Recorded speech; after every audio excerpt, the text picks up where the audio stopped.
Thank you. Let's go to Mike Derby. I, yeah, thank you for taking my question. I wonder if the Fed has given any thoughts yet to the end game for the balance sheet in terms of, once you get the taper process complete, will you hold the balance sheet steady or will you allow it to start passively winding down?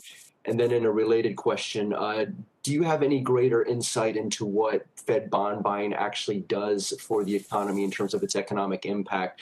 Have you been able to, measure it or quantify it in any fashion? Because I'm sure there's often been questions about what is bond buying actually doing to help the economy.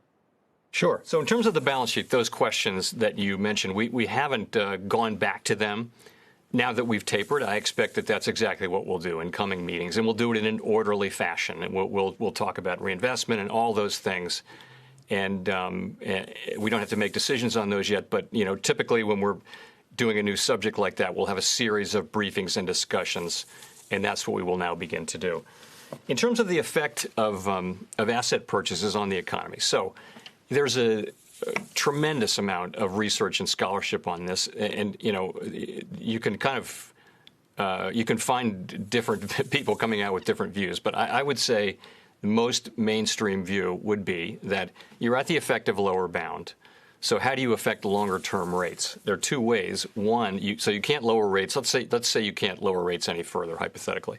So you can give forward guidance. You can say we're going to keep the rates low for a period of time, either a specific period until certain conditions are met. The markets will do the math, and that'll have an effect on longer-term borrowings, even 10, 30 years out, kind of thing.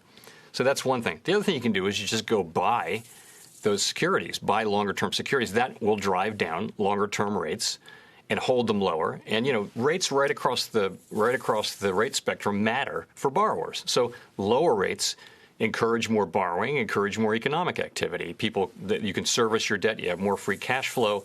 It's not different from what we do at the short end.